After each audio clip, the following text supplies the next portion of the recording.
Isla de Pinos Arete, prendido al sur de La Habana, galeón de la flota hispana, ya no andas al garete, no te dispara el mosquete de soldadesca española, ni eres la hermanita sola de Cuba que casi pierde su mejor moneda verde en el cofre de una ola. Su mejor moneda verde en el cofre de una ola. El asalto al cuartel Moncada el 26 de julio de 1953 cambió el rumbo de la nación cubana. La justeza de las ideas que defendían llevaron a aquellos jóvenes incluso a ofrendar sus vidas por el cambio que Cuba demandaba. En el más estricto secreto, 120 hombres y 2 mujeres llegan a Santiago de Cuba. A las 5:15 de la mañana del 26 de julio de 1953, inician el sorpresivo asalto a la fortaleza militar más importante de la segunda ciudad de Cuba. Militarmente, el asalto al cuartel Moncada fue un fracaso, pero demostró que Cuba estaba viva, que había una juventud comprometida con su tiempo. La respuesta ante tanta valentía fue el cruel asesinato de muchos de aquellos valerosos jóvenes.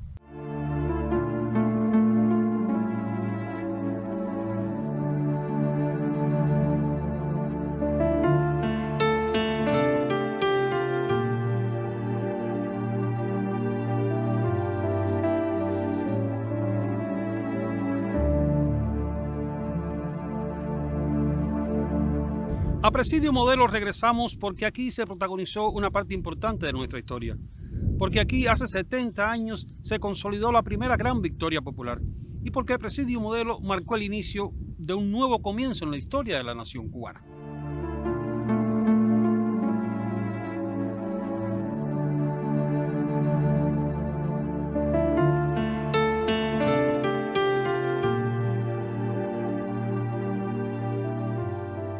Aunque al inicio la idea era que los moncadistas cumplieran su sanción en la cabaña, finalmente se decide que sea en Presidio Modelo.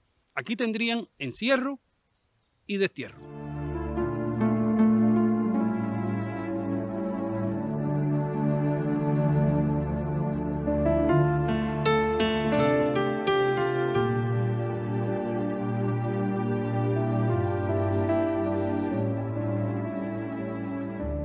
Y ya a mi lado el profesor e historiador Roberto Unger Pérez. Buenas tardes, profesor. Buenas tardes. Profe, inicialmente la idea era trasladar a los moncadistas hacia la cabaña, pero finalmente vinieron hacia Presidio Modelo. ¿Por qué? Sí, porque realmente había una gran presión política. Lo que establecía el Código de Defensa Social es que las personas que habían sido enjuiciados por asuntos de carácter político debían de expirar su pena, su condena en instalaciones militares. Por lo tanto, lo que correspondía era la cabaña. Pero realmente en la práctica se decidió que fueran trasladados hacia Isla de Pinos. Realmente los moncadistas no tenían conocimiento de esa situación. Y es precisamente Montané, cuando ya prácticamente el avión está encima de Isla de Pinos, que se dan cuenta de que no era precisamente para la cabaña, sino hacia este lugar. El plan de vuelo era desde Santiago de Cuba hasta Isla de Pinos, dejar aquí a los moncadistas, a los varones, y desde aquí entonces culminar el plan de vuelo en el campamento de Columbia, donde iban Aide y Melba, eran trasladadas para la cárcel de mujeres de Guanajay. Ese era el plan de vuelo, pero era solamente del conocimiento de las autoridades, no precisamente de los revolucionarios. Y el propósito principal era tratar por todos los medios de alejar a los revolucionarios de los centros políticos importantes. O sea, Santiago de Cuba era un centro político importante del país, y sobre todo La Habana. De esta manera se quitaban la presión de la fe, o sea, del movimiento revolucionario estudiantil y el movimiento, los diferentes movimientos políticos que existían en el país en contra del batistato, y al mismo tiempo la presión de los familiares.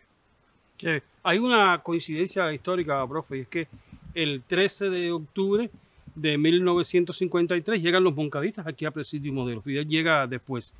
Y un 13 de octubre, pero de 1870, llega Martí a Labra. Y ya Fidel había dicho que Martí era el autor intelectual del cuartel Moncada. Es una coincidencia histórica que existe. Sí, es una de las tantas coincidencias históricas, ¿no?, que evidentemente demuestran que un poco la historia también se ha puesto de nuestro favor. O sea, a pesar de que estamos en una región insular extrema en relación con el resto del archipiélago cubano, que estos acontecimientos se produzcan. Y es cierto, ¿no?, realmente el grupo principal de combatientes arriba aquí el 13 de octubre del año 1953, enarbolando precisamente el ejemplo, el pensamiento y la acción martiana, el mismo día que lo hizo Martí en el año 1870, y eso en definitiva contribuyó mucho a que con posterioridad, cuando se hacen algunas acciones de divulgación y de propaganda